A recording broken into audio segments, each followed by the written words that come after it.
Hello, and welcome to Stretching the Word. I'm your host, Sister Valerie, and not today, devil, just not this year.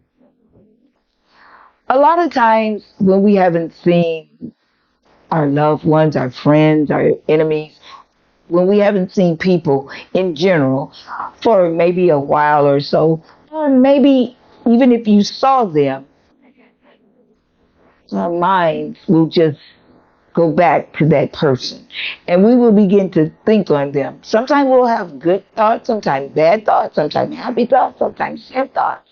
But our minds will begin to think on them and you'll say, I wonder what I was thinking about them. I wonder if they're okay, or if it's a deceased loved one, it'll bring a smile to your face, or it might bring tears to your eyes. But you're thinking about them. Even people we hate, we still think about them. Well, if we think about people, how much more do you think that Jesus thinks about us, that God thinks about us? He's just not oblivious to his creations. So he thinks about us. Some people say, no, God don't think about me. He don't never think about me. God don't do nothing for me. Because he don't think about me. He don't care about me, etc., etc., etc. Blah, blah, blah, blah, blah. But if they only really knew that God is always thinking about each and every one of us. If he thinks about the flowers and clothes them and makes them all beautiful and arrayed, why would he not think about us? So, I can prove that point. Let's go to Jeremiah 29 and verse 11. That's Jeremiah 29 and verse 11. Sometimes I go to the word and sometimes I don't. But we should always have our word handy, or a pencil or a paper. So today we're coming out of Jeremiah 29 and 11. And it says, for I know the thoughts that I think toward you, said the Lord. Now we know the Lord don't lie. So when he say he's thinking of you, he's thinking of you. And like I previously said, sometimes we think about people when we haven't seen them, but he sees everything all the time. So he is thinking about you. Then it continues, it says, thoughts of peace and not of evil, to give you an expected end. See, sometimes, let's be honest and keep it real, sometimes we think about people and it's not always good.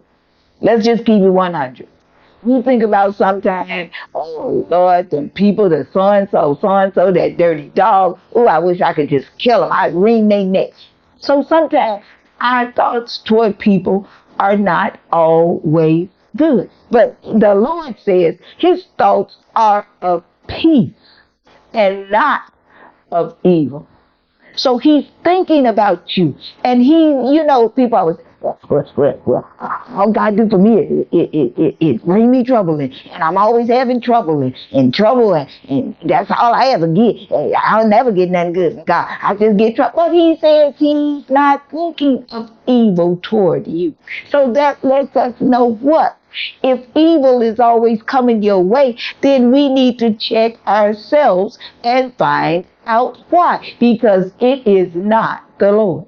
Because he says his thoughts of peace and not of evil.